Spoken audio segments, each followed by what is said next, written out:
Good afternoon and welcome back to Downing Street for an update on coronavirus as we enter autumn and approach winter. And I'm first going to hand over to Chris to take us through the latest data, and then we will set out how we're going to respond. Thank you, Minister. Can I have the first slide, please? I think it's important to set what the Prime Minister is going to say in context. So we're just going to run through some of the recent data from the UK and from England. And we're starting off with the overall rates in terms of confirmed cases, going back to April, when obviously we had very high numbers. The numbers came right down. But as you can see on this graph, the numbers are now going up and going up really much more rapidly over the last few days. Next slide, please. It's important to think about this also in terms of the ages where this is happening. There's some very good news in this, and that's at the bottom of this graph. And what that shows is that in older people and in the younger children, the rates remain really quite flat. But in some age groups, the rates are now going up really quite sharply. At the top of this graph, we have the rates in people aged 20 to 29 in the light green, and then 30 to 39 in the yellow numbers. But what you can also see is some rapid upticks elsewhere, and in particular, the light blue, which is quite a broad age band of 10 to 19. I'll come back to that number later. Next slide, please. And looking at the test positivity rate, so this is the proportion of tests done that turn out to be positive, these are following exactly the same pattern. And that's important because that makes clear this is not just because of increased testing, but this is actually a real phenomenon where the numbers of cases are going up. Next slide, please. In this slide, we have split out the various ages from 11 to 21 years old. And in the bottom two lines, what you have is people in dark blue, 11 to 14, and in the orange, 15 to 16. And in those groups, as you can see, the rates of increase have been very small indeed. But if you look at the group who are 17 to 18 in the olive colour, and 19 to 21 in the magenta colour, both of those have gone up really quite steeply since the middle of August.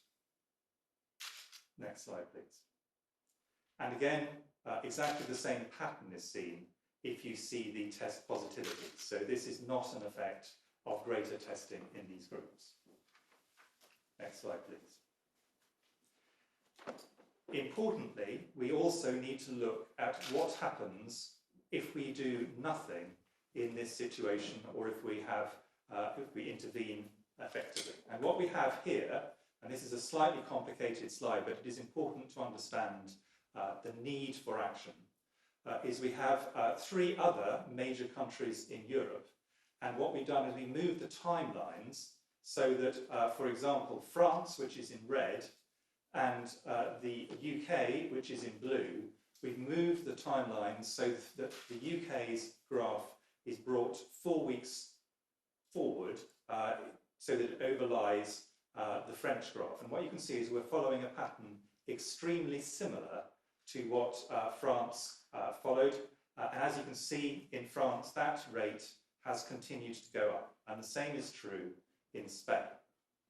But also you can see, and this is an example from Belgium, in Belgium, the same sort of graph was happening. Initially, a rate went up quite sharply in the way that it has here in the UK, but then they took decisive action, and at that point, the rate stabilised and in fact then subsequently began to come gradually down. So this is a clear indication that if you act rapidly and decisively when these changes are happening, there is a reasonable chance or a good chance of bringing the rates back down under control.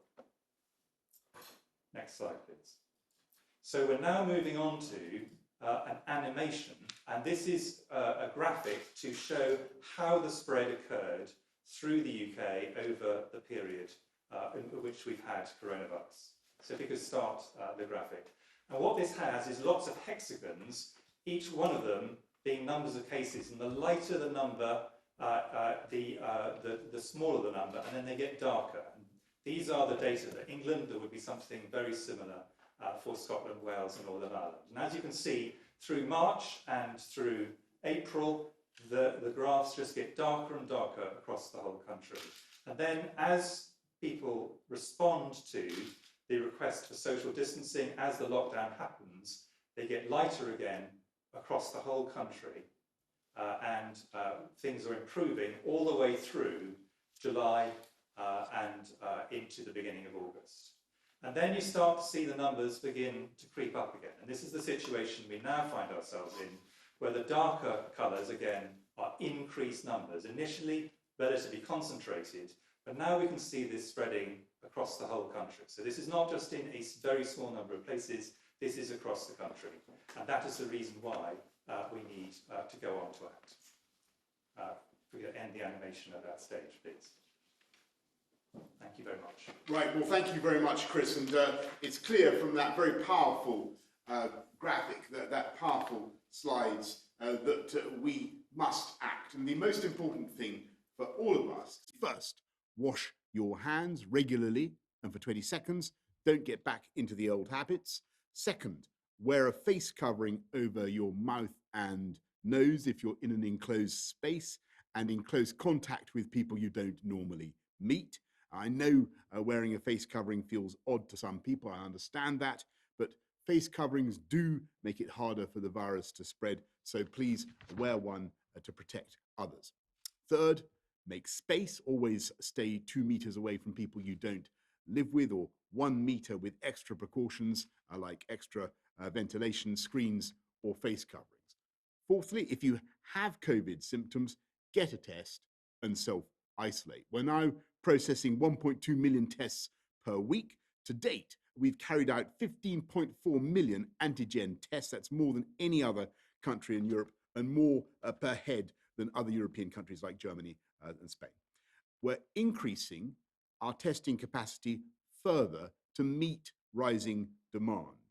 And you can help by only booking a test if you have a fever, a new continuous cough, or you've lost your sense of taste or smell.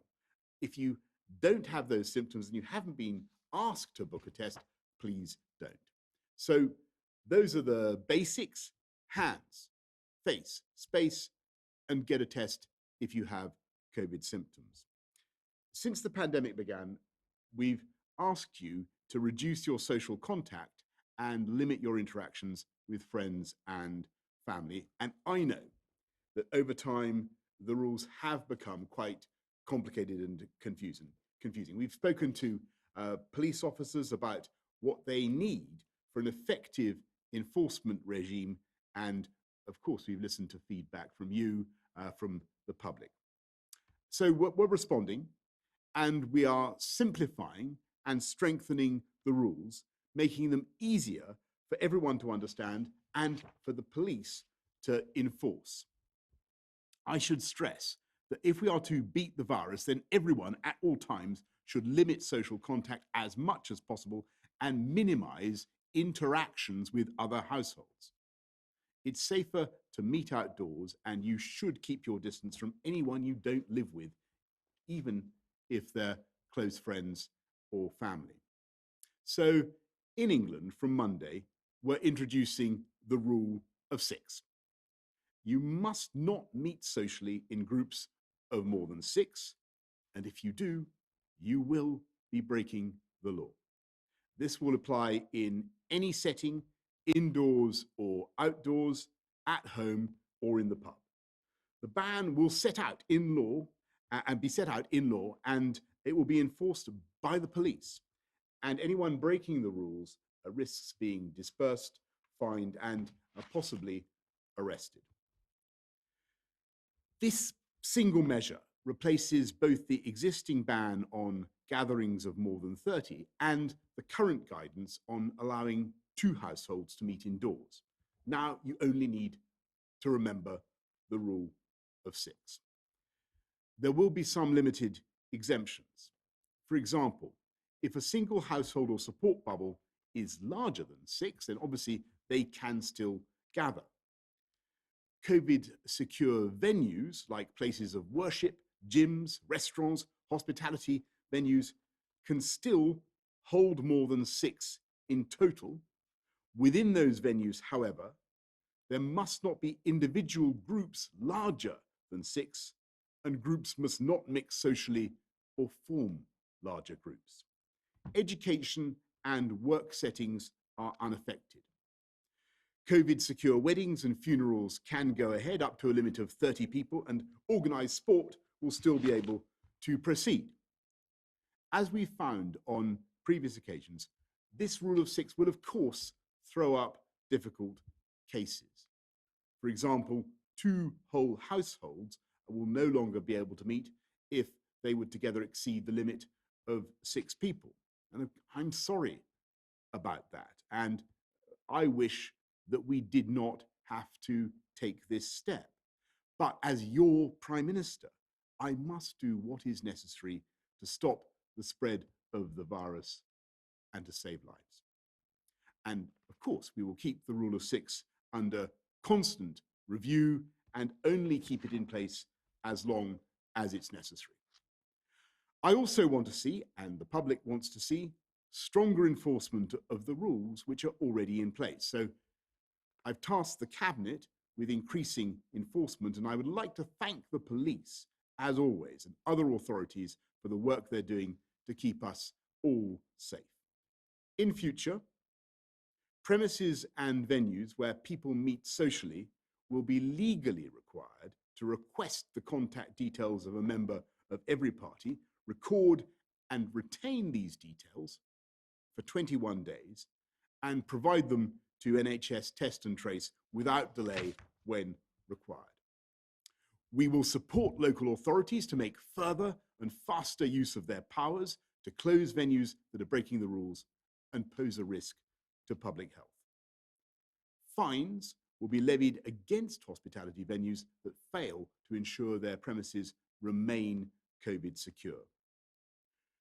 We will boost the enforcement capacity of local authorities by introducing COVID secure marshals to help ensure social distancing in town and city centres, and by setting up a register of environmental health officers that local authorities can draw upon for support.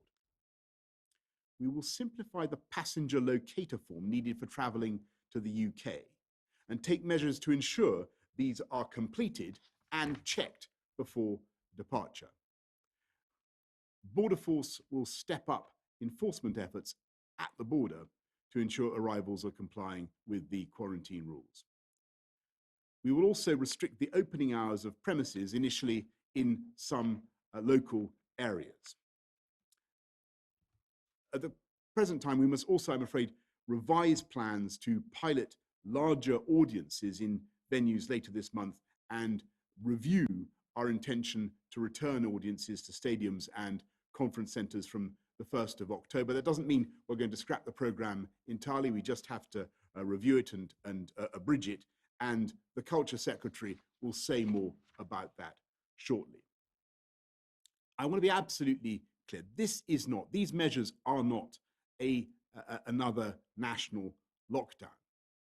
The whole point of them is to avoid a second national lockdown. By bearing down on social contact and improving enforcement, we can keep schools and businesses open in the knowledge that they are COVID secure. I've always said schools and colleges should only ever be shut again as a very, very last resort. As the Chief Medical Officer, Chief Scientific Advisor have said, the long-term risks to children's life chances of not going to school are very significant and far greater than the health risks now of going back to school, far, far greater. Indeed, it's been fantastic to see so many children back in school this term. And I want once again to thank all our teachers and to reassure parents, pupils that schools are safe. University terms will also begin soon. Now, opening universities is critical, again, for students' life chances. And again, the health risks to individuals are low. Of course, many students, many university students, are in the age bracket where we've seen the infection rates rise recently, as Chris was just explaining. My message to students is simple.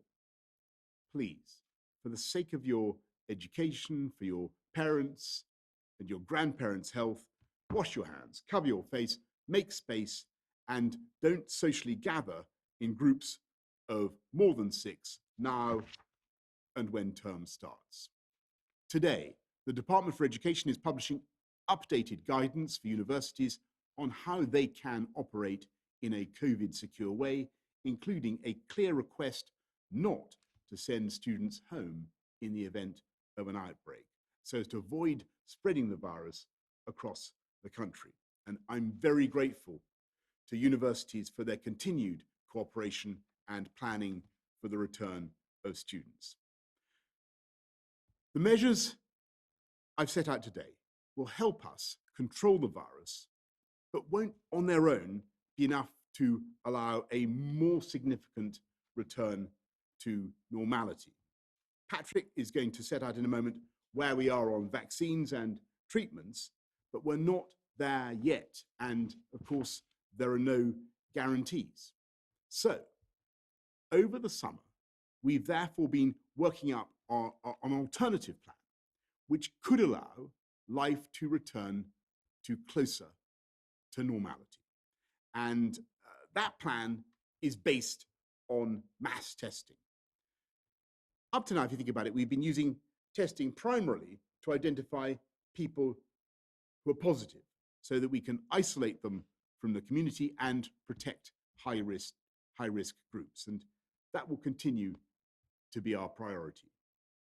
We're working hard to increase our testing capacity to 500,000 tests a day by the end of October. But in the near future, we want to start using testing to identify people who are negative, who don't have coronavirus, who are not infectious. So we can allow them to behave in a more normal way, in the knowledge that they can't infect anyone else with the virus. And we think, we hope, we believe that new types of tests, which are simple, quick, and scalable, will become available. And they use swabs or saliva and can turn around results in 90 or even 20 minutes. Crucially, it should be possible to deploy these tests on a far bigger scale than any country has yet achieved. Literally millions of tests being processed every single day. And that level of tests would allow people to lead more normal lives without the need for social distancing. Theatres and sports venues could test an audience, all audience members one day and let in all those with a negative result, all those who are not infectious. Workplaces could be opened up to all those who test negative in the morning to behave in a way that was exactly as in the world before COVID. And those isolating because they are a contact or quarantining after traveling abroad could, after a period, be tested and released. Now, that's an ambitious agenda, but we're going to pilot this approach in Salford from next month with audiences in indoor and outdoor venues. And then we hope to go nationwide. There are a number of challenges. We need the technology to work. We need to source the necessary materials to manufacture so many tests. We need to put in place an efficient distribution network, and we need to work through the numerous logistical challenges. And as I say, we're not there yet. And I should repeat that as we manage this period of high demand, it is especially important, I repeat this, that if individuals don't have symptoms and have not been specifically advised to take a test, they should not be coming forward for a test, because they could be taking a test away from someone who really needs it.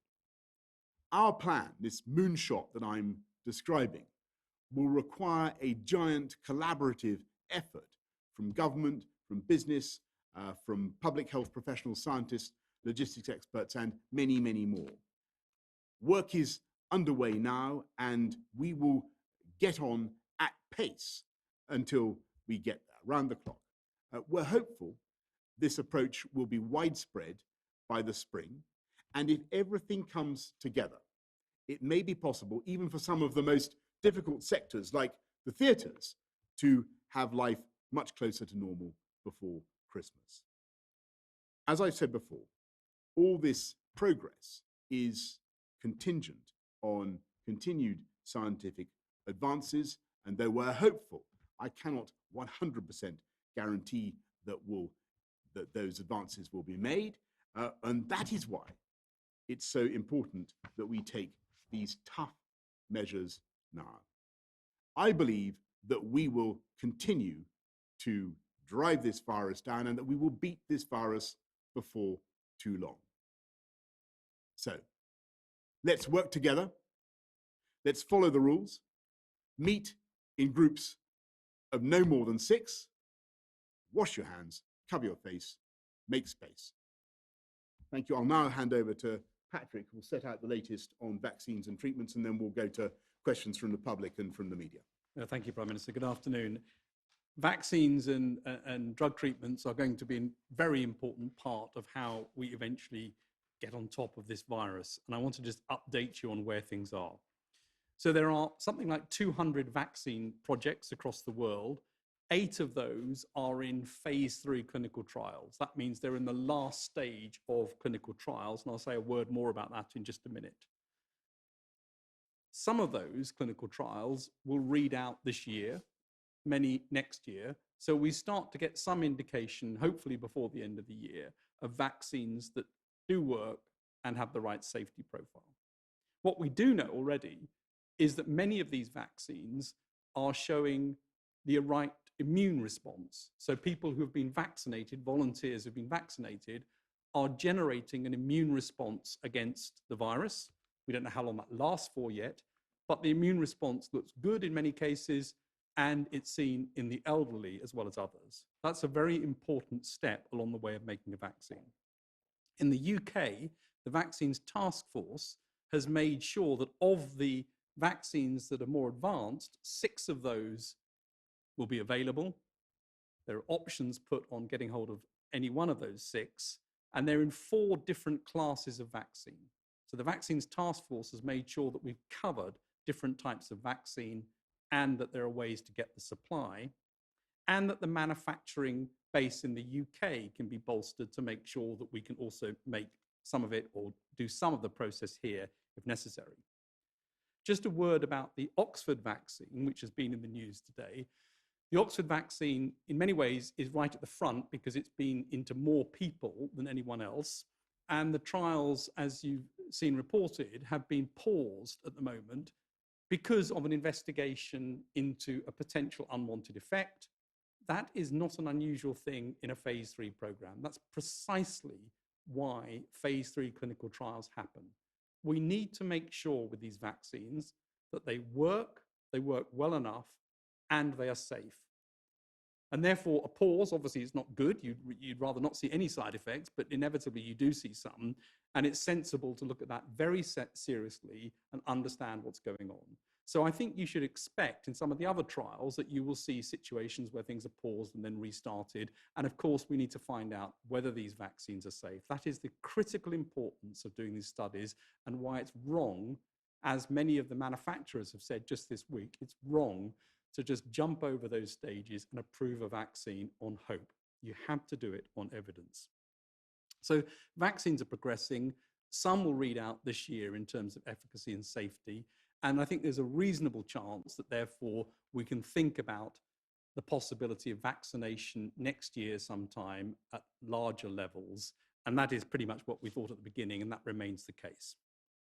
So some optimism on vaccines. On therapeutics, There are over 500 different medicines being looked at across the world. It's worth saying that the recovery trial, which is the trial that was run in the UK, remains the largest trial of COVID in the world with over 12,000 people. It was very, very important during the first wave of this epidemic to show what didn't work. And it showed that hydroxychloroquine doesn't work in hospitalized patients. And it showed that the combination of HIV treatments, which people thought might work, didn't work in the hospitalized patients.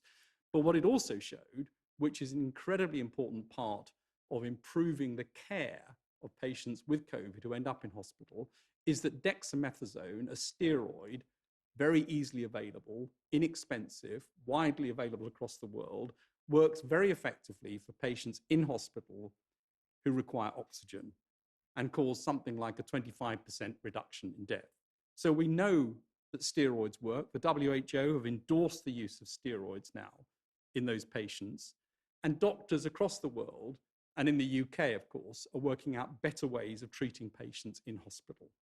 There will be other such drugs coming along that impact the disease, whether that's to modify hospitalized care or whether it's to prevent infection with antivirals, which are now being tried, and specific anti-coronavirus drugs are now being developed. And there are produced antibodies, so not ones made in the body, but ones made actually in the laboratory, which can then be given back into patients, that are now being trialed as well, that may have an effect to prevent the virus. So there's good progress on the drug front with, as I say, with steroids, something that is applicable right the way across the world and something which is already having an impact on the improved care that's possible of the disease now. So both vaccines and therapeutics, positive news, but a long way to go. It's very important that as we go into winter and we get more infections, and I think that's inevitable that we will see more infections, that we run clinical trials in the UK to get answers to questions.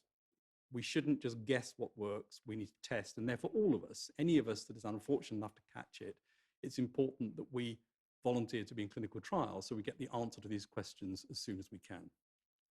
Brilliant. Thanks very much, Patrick. Let's go to questions from members of the public. Jamie from Ayrshire. Jamie from Ayrshire. I work in a day centre for people who have learning disabilities, and my workplace cannot be reopened at the present time. Will the furlough scheme be extended for those of us who cannot return to work due to the nature of their jobs? Well, thank you very much, Jamie. I think what I can certainly say to you is that we are going to continue to do everything we possibly can to support those who can't work in the way that they want to. I think one of the difficulties with the furlough scheme, if we extend it more widely, is that you're just keeping people in suspended animation when really we want people to get back to work if they possibly can in a COVID secure way. But jobs such as yours should certainly be supported and protected. And I will look at the issue of daycare centres and why exactly it is that you can't return to work in the way that you want to, and ensure that you get the support that you need. Can we go to Michael from Birmingham? Michael from Birmingham asks, I understand education is important, also that children are least at risk of serious illness. But what provisions are in place or are being put in place for children in school with vulnerable parents and the fast rising cases around the UK? Well, Michael, you're asking, I think I'll ask Chris and Patrick also to say something about it, but this is the crucial thing, because at the moment, yes, it is true that we are seeing transmission amongst this particular group of young people, mainly 17 to 21-year-olds. What we don't want to see is transmission to their parents and to their grandparents. At the moment, as you would have seen from the graphs we saw earlier, thankfully, we're not seeing that much transmission in schools. I think I'm right in saying. But clearly, where there are particularly vulnerable parents, where there are parents who are at risk because of their own circumstances, they should take special precautions, whether through shielding or otherwise, and steps should be taken to ensure that if there is an outbreak in the school concerned, if there is a threat from kids to those parents, then action should be taken immediately in that school. But Chris, do you want to comment on what's going on in schools? And well, the only thing I'd add, Prime Minister, is that if at the moment the rates are still very low, if there were to be a change of that, were there to be a much broader increase in rates, including school-aged children, I think that the current policies would have to be looked at again, as in many other areas. But at this point, the rates in schools are very low. There will be some school outbreaks, but that's the current situation. Thank you very much. Thanks, Michael and Jamie. Let's go to Laura Koonsberg of the BBC. Thank you very much, Prime Minister. You've admitted today the advice has been confusing. So why should the public listen to you today? For the last few weeks, you've been telling people to go back to work, to go and eat out, and suddenly you're putting limits on people's lives again. And if I could ask Professor Whitty and Sir Patrick, how long do you think these new restrictions will need to be in place? Well, thanks very much, Laura. Well, first of all, we're dealing with a pandemic that has evolved over many months, and in that period we've been responding to the disease in its various phases, and it still remains true, by the way, that we want people to be confident to go back to work in a COVID secure way, and of course we want pupils to be back in school. That's a priority. As I said earlier on, we want university students to feel secure to go back to COVID secure universities. So the whole objective of what we're doing is to allow all that to continue, and that's why what we're doing today, and I make no bones about it, is to clarify, to simplify, to intensify the message, and for everybody to understand the rule of 6. Everybody's heard of the figure of 6 before, 6 people outdoors, but we now want to intensify that message. Don't gather in social groups of more than 6 indoors or outdoors, and this will be legally enforced. And the reason that we're doing this, as I said earlier on, is to prevent another wholesale national lockdown of the kind that we had in March. That's the objective. Yes, please, go on. Everybody, I think, in the country will know, and it's been widely reported, that the period over autumn and winter, which is the period when all respiratory viruses have an advantage because people crowd together, more things are done indoors, amongst other reasons, is going to be difficult. So the period between now and spring is going to be difficult because this is a respiratory virus. I think in terms of the existing restrictions, people should see this as the next block of time. That may not last for many months, but it's very unlikely to be just over in 2 or 3 weeks. So I think that there's a block of time, and at that point, we will collectively, as a nation, have to look again at where things are and work out what are the right things to do. So people shouldn't just see this as a very short-term thing. They should see it over the next period. But I think putting an exact time on it, I think, is very difficult. Thanks, Laura. Robert Peston, ITV. Unmute, Robert. Yeah. Prime Minister, on the 17th of July, you were hopeful that things would be getting back to normal at Christmas. We've today announced very significant restrictions on our ability to socialise, because what you just said, these are going to go on, certainly not for weeks, probably months. Is Christmas now effectively cancelled? And separately, Prime Minister, Sir John Major, your predecessor as Prime Minister, Sir John Major, has just said that for generations Britain's word has been accepted by friend and foe, and he says that you're raising the possibility of breaching an international law by changing the terms of the withdrawal treaty would mean that we've lost something beyond price that may never be regained. What would you say to Sir John Major? Well, thanks, Robert. First of all, on the whether we're going to get things back to normal at all by Christmas, I'm still hopeful, as I've said before, that in many ways we could be able to get some aspects of our lives back to normal by Christmas. And I talked just now about how you could do that through that moonshot of daily testing. Everybody gets a pregnancy-style test, a rapid turnaround test in the morning. 15 minutes later, you know whether you're infectious or not. You may not know whether you're infected or not, but you know whether you're infectious or not. And that gives you a kind of passport, a laissez-passer, a freedom to mingle with everybody else who is similarly not infectious in a way that is currently impossible. And you might be able to do that in the theatres, in cinemas, in sporting venues, and so on, in places of work. That's the opportunity. And we're aiming for that, Robert. We're driving for that.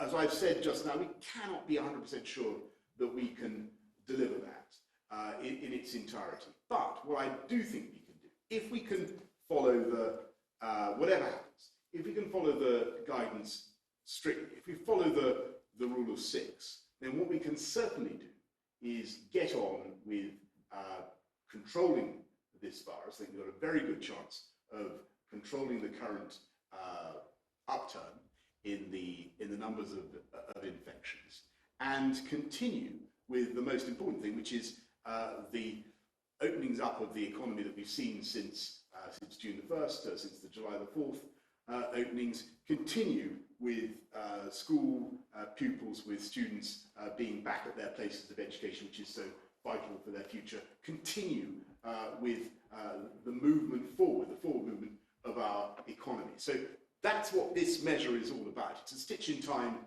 to save 9, if you like. That's the purpose, and that's why it's important that everybody is so vigilant with the rule of 6.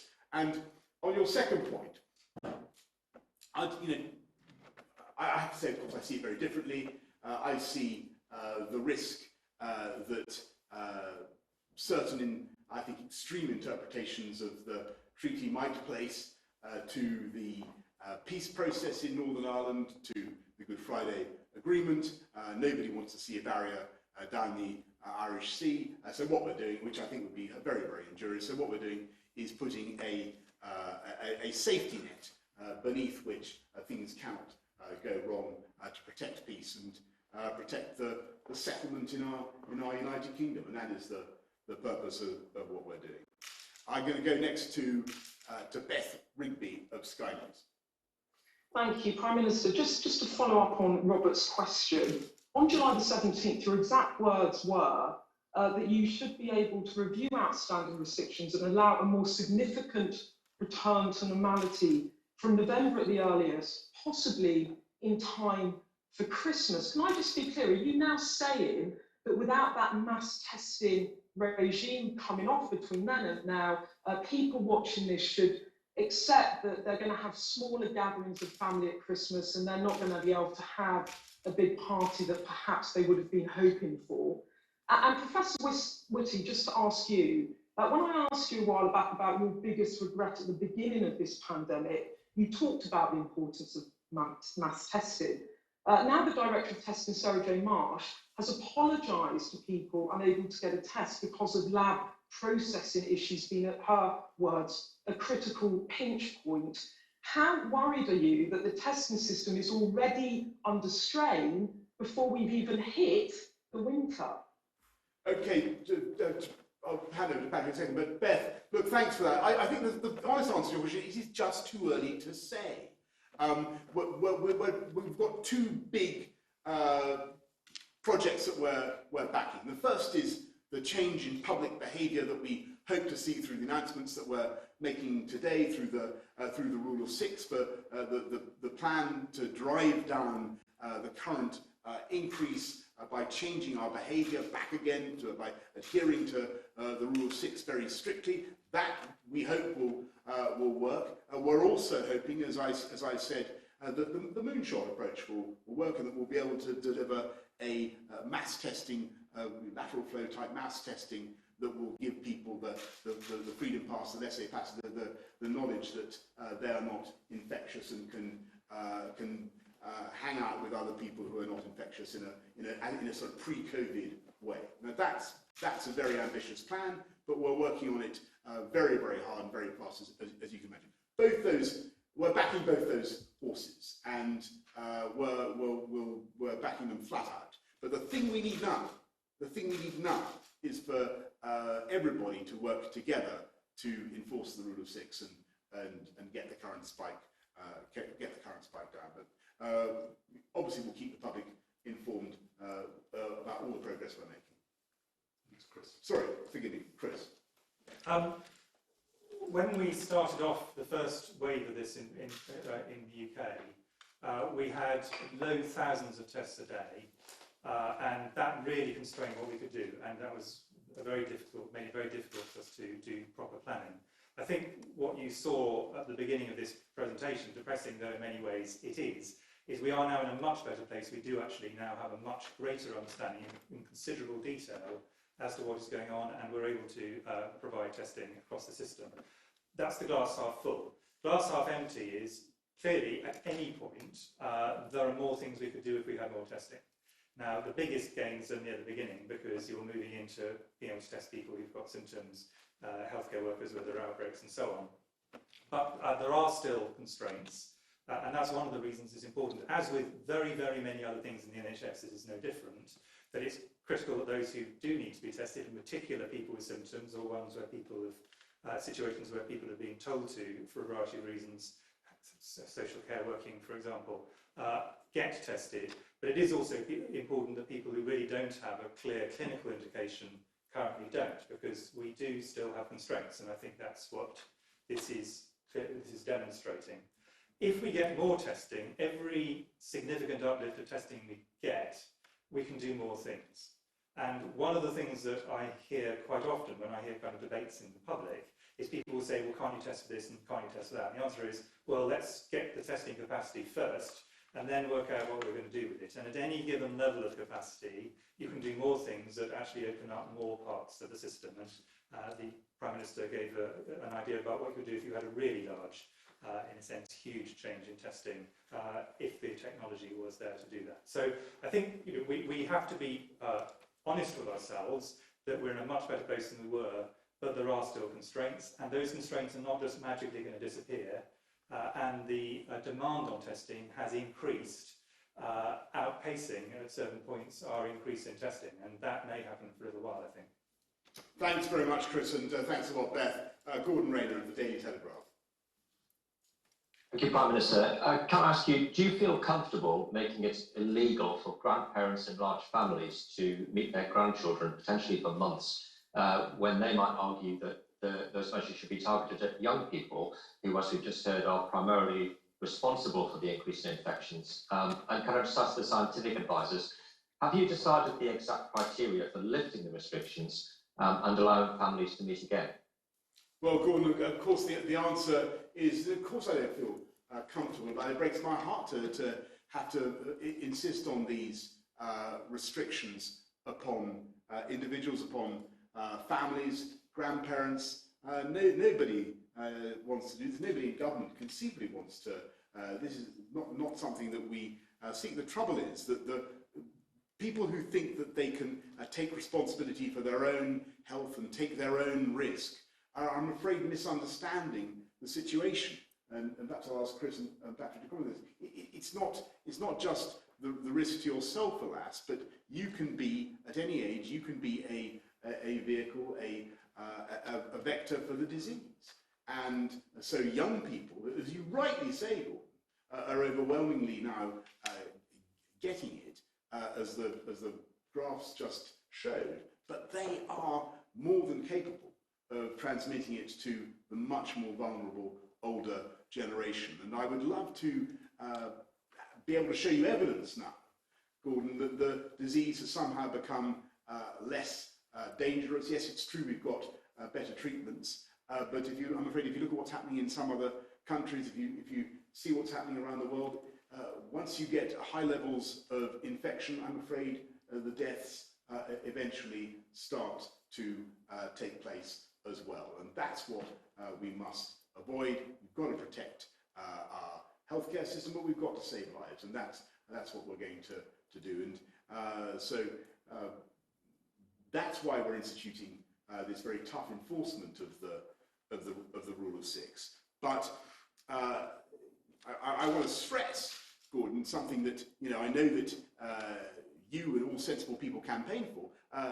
The reason we're doing this is precisely because we want to prevent a wider lockdown, a wider damage to the economy, and that's the. And indeed, I think the more decisive the action we can take now, the greater the chance, and the nearer will be the day when we're able to allow grandparents and others to meet each other in a way that they would want to. But we have to take decisive action now. May I maybe respond to some of the other points? I mean, young people have a very, very low risk of deafness. I mean, really very low indeed. But it doesn't mean that young people can't get ill, and we increasingly recognise that some of those may be ill for a prolonged period.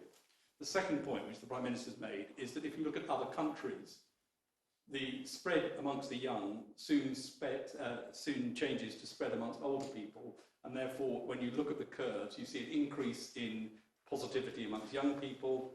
You then get the spread to older people. You then start to see hospitalisations go up, and you then start to see the deaths go up.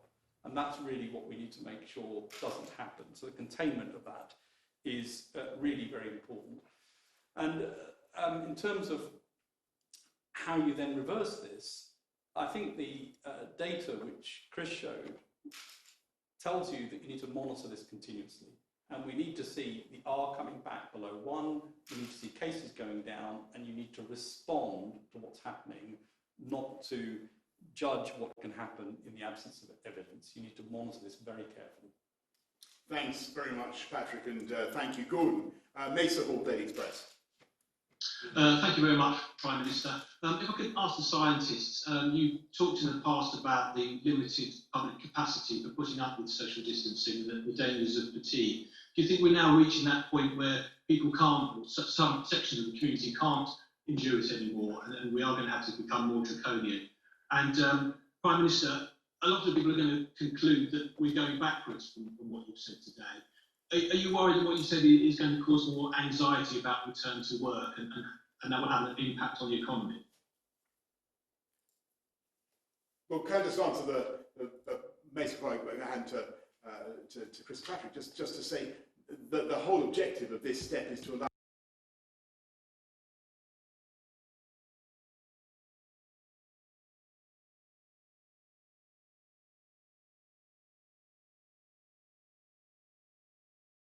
transmission from household to household with the best will in the world. People have not, I'm afraid, been totally following the guidelines. I think observationally,